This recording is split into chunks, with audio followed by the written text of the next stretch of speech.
Welcome back. You're watching Federal Forum 2021, brought to you by ServiceNow. I'm your host, Francis Rose. The Office of Management and Budget has updated its Circular A11 guidance to instruct agencies to identify their highest impact customer journeys and prioritize those touch points on the roadmap. My next guests tell you what that process looks like and how it's benefiting both the employee and the customer. Joining me now, Amber Chaudhry, the Customer Experience Lead at the Small Business Administration, Kevin Burnett, Technical Director at the Program Executive Office for Manpower, Logistics, and Business Solutions at NAVWAR, Barbara Morton, the Acting Chief Veterans Experience Officer at the Department of Veterans Affairs, and Jonathan Album, Principal Data Strategist at ServiceNow and former Chief Information Officer at the Agriculture Department. Welcome to all of you. Thank you very much for joining me. Amber, I start with you. What's kind of the core mission that you're working toward right now in customer experience, and who are those customers specifically that you're working toward? Yeah, right now, obviously the big focus is the small business community. And that's really because every small business was forced to pivot during this pandemic.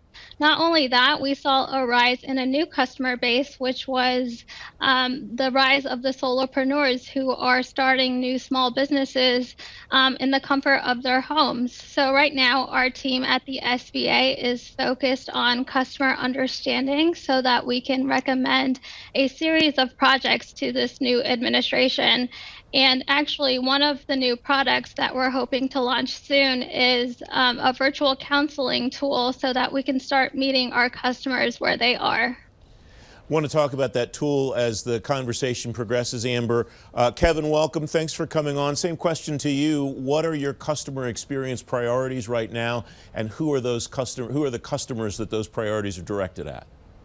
Sure, yeah. We're in a unique position within the Department of the Navy where we have a very wide variety of customers across a lot of different functional areas. We support the logistics area, manpower, finance, acquisition, legal, law enforcement, operations management. So nowhere else within the Department of the Navy will you find such a wide swath of information technology users for the capabilities we deploy. Those capabilities objectively are focused on making sure warfighters are taken care of from hire to retire, making sure they're paid, making sure our naval platforms stay operational, that they have the parts they need to consistently be able to fight the fight, and that the Department of the Navy can conduct the business functions of its mission overall. Now, to do that, it's very important that we've got the right workforce with the right skills, and they have the appropriate empowerment to perform that function in the customer experience arena. So we're focused very heavily on upskilling our workforce right now, trying to get them the skills and the tools to be able to shed that additional light on the importance of implementing positive customer experience in the IT solutions we deliver. A lot there I want to come back to as well. Barbara, welcome. You're in a unique position, or an interesting position. I think other agencies are trying the same thing. But VA has been very deliberate about the way that it is trying to serve its internal customers as well as its external customers. Tell me how you're trying to do that kind of two-track journey at the same time.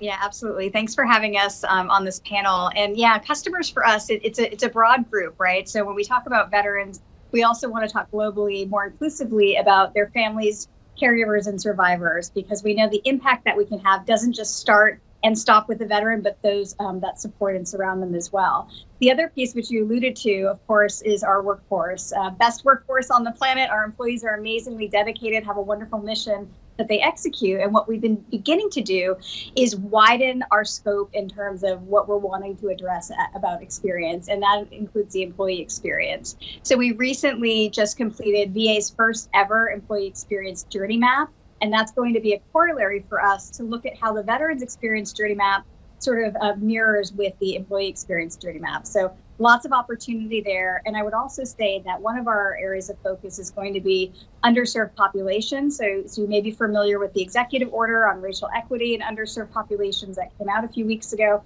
We're really looking to experience to be a driver of how to respond to that vision.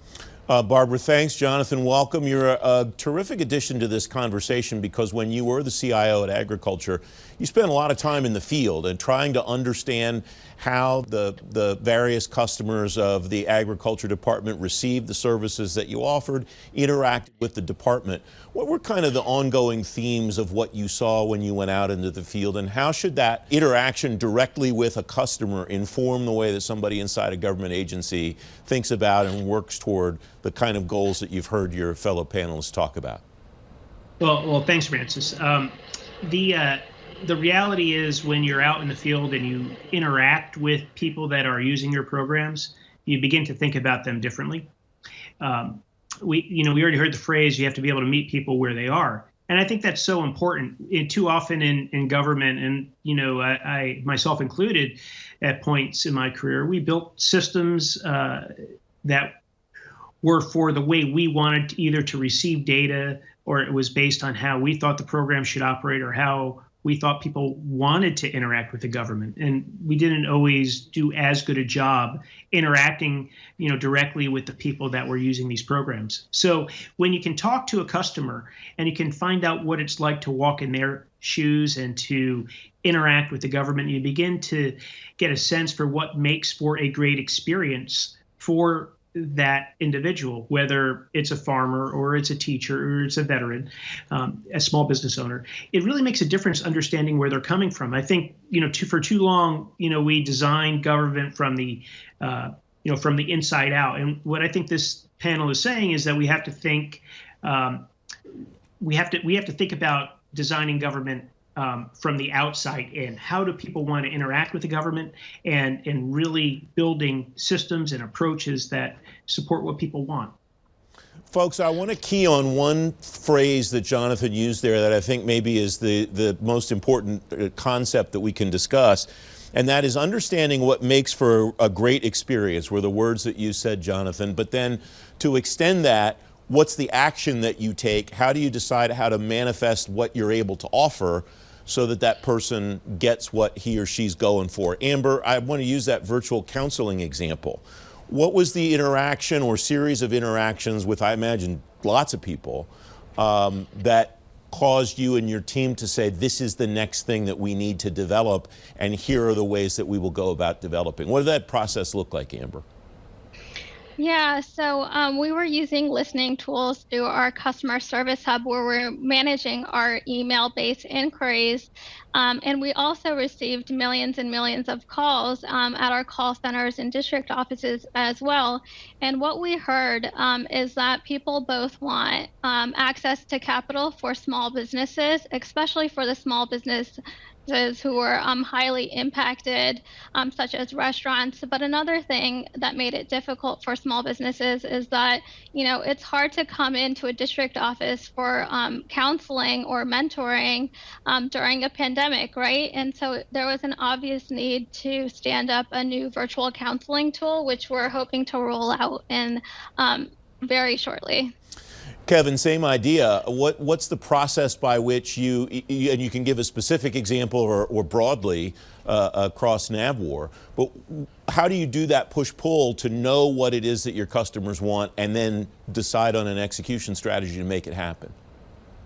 Yeah, well, I think it's particularly important with customer experience to think about it in the context of the entire service delivery lifecycle. I think a lot of times people just immediately jump to user experience for the IT capability itself, but customer experience starts much earlier in the process and happens throughout the entire life cycle post delivery of the IT capability. Up front, you're focused on how do you interact with the customer? How do you interview them? How do you listen to them? What tools do you employ? Whether they be design thinking based ideation, applying principles of lean agile startup. There's lots of things you can do on the front end to help ferret out the pain points that the customer's having with a business process or the IT capability they're using. And then once you've deployed the capability, you want to collect that user experience information through automated tools, that give you the feedback of, time on page, some of those type of metrics for the IT part of it. And then you want to survey the user experience as well, collect some of that more subjective data that you can then analyze after the fact using modern tools for sentiment analysis, natural language processing, to help you pinpoint target opportunities for improvement in the IT solution that you've delivered. I'm glad you mentioned machine learning. I want to come back to some of the more high-end technologies, the kind of the cutting-edge technologies, and talk about those later in the conversation. Barbara, your insight into what you're seeing about how you define exactly what it is the customer wants, and then how you go about executing on enhancing that experience. Yeah, absolutely. So for me, I think it always starts with human-centered design and really going out to your customer and speaking with them directly and understanding their journey. And journey maps are obviously a very useful tool to capture those moments that matter and pain points and bright spots. And one example I always love to share, which is a low-tech example, not a tech example, which really to me shows the power of experience, is some insights that we gathered in our patient experience journey map research. So in that research, veterans told us that a moment that matters most to them is navigation of a VA medical center. And the thing that I think is really important about that is that that would naturally not appear on any sort of operational dashboard metric. So the power of experience is to surface those moments that matter to the customer from the customer's perspective, so we can then address them. And the way that we actually did that tangibly was work with the Veterans Health Administration to institute across the system an ambassador program, which is called the Red Coat Ambassador Program, that some facilities were using, but not all. And so now when you enter a VA medical center, you have greeters, ambassadors, to help veterans and their families navigate the medical center to address that pain point. And of course, we measure the back end, our impact with scaling that program. And the customer satisfaction along those lines has increased by about 4 percentage points since we instituted that program with VHA. So again, great way to showcase the end-to-end insights to development and scaling of a program to rollout and measurement of success on the back end.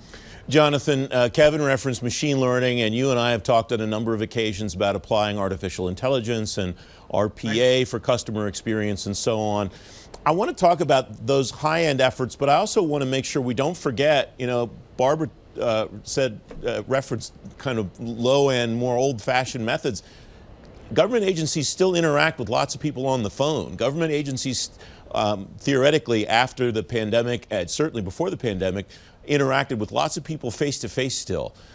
What are the opportunities and the potential challenges in all these different ways, both high-tech and low-tech ways, of trying to make sure we're doing the right thing that serves the customers the way they want to be served?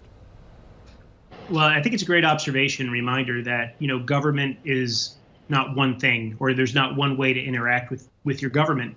After COVID, I'm very confident that we're going to have hybrid approaches to just about everything. There's going to be a digital option for every manual option. I think the goal, though, is to have consistent experiences and consistently great experiences from the customer standpoint about their interactions with government. I love the idea that sometimes it's just a high-touch, low-tech solution that changes the way people think and feel about the service they receive. We can get very caught up in the technology at times, but in the end, the question we have to ask is, what is that person trying to accomplish when they interact with the government? Is it find their way to a hospital? Is it figure out how to run a small business? Is it to apply for a loan? And depending on the complexity of the task at hand, there's going to be a different solution. We have to be flexible in our thinking such that we can apply the right solution in the right case. And as we have multiple ways of interacting for that use case, to make sure that they're all good, and that irrespective of how you come into government and you interact with our agencies or programs, there is a sense that the people behind the scenes are listening, and they're taking your experience and doing everything that we can to make it as good as possible. And that has a lot larger effect on the way people feel about their government, and that has a great effect for engagement and I think our society as a whole. We're starting to run out of time, and I would like to just go around the horn and ask each of you, this is more, and I mean this more philosophically than tactically or strategically. What do you think the biggest opportunity is for either your organization or the government as a whole to improve customer experience and drive that trust that Jonathan's been talking about for not just on today's program, but for a really long time? Amber, I'll start with you. Where do you see the biggest opportunity to close the gap between what customers of government in general, or SBA in particular, expect and what you're delivering and what the government community is delivering to them right now? Yeah, I would say the biggest opportunity is implementing real-time listening tools. And like I said earlier, during the height of the pandemic, we were receiving millions and millions of phone call. And I think it would have been awesome if we had some sort of voice AI to figure out what the small business trends were much faster so that we could meet the needs of our small business community. And so I think just being able to set up those listening channels is definitely one of the biggest impact areas in order to improving customer experience. Kevin, biggest opportunity that you see? Well, for us, it's organizational based. I mean, we really want to normalize the behavior of applying customer experience best practices in everything we do. We're not at that point yet. So one of the forcing functions we've established in our program executive office is we've established a workforce agility line of effort with a particular emphasis on upskilling the workforce. You know, we need to make sure they understand that there are tools available to automate discovery of issues encountered with the user experience of the IT we're putting out. We need to make sure they understand the best practices for interviewing customers, you know, how to apply human-centered design and design thinking skills and lean agile startup skills. And by doing that at the organizational level, we feel that's a good forcing function for adoption across service delivery for our entire life cycle for all the services we are responsible for. I'm sure if you have any questions about human-centered design, Barbara will be glad to help you out. Barbara, where do you see the biggest opportunity to close that gap between what your customers expect and what they're getting right now? So I think it's twofold. Certainly in terms of human-centered design and understanding customers where they are and understanding that the underserved populations that we haven't quite been able to reach yet, to me, are really going to be a priority focus, as I mentioned before. So really thinking about how we don't necessarily have a one-size-fits-all customer experience for everybody that we serve, but we're able to kind of personalize and customize depending on different needs. The other part I think is really important. The greatest opportunity I see is cross-agency problem solving in customer experience space. So the public doesn't see government necessarily in its own silos or agencies in their own silos. They see sort of the federal government at large. And so I think there's a whole lot of opportunity for us as we build these CX capabilities and EX capabilities across agencies to collaborate together and solve joint problems together. So we're not sticking to a siloed approach. Jonathan, you have another area you have insight is in working across agencies and trying to solve big problems. And Barbara's exactly right. There's no transparency. There's no difference to the citizen where he or she's receiving the service from. What's the biggest opportunity that you see to close that gap?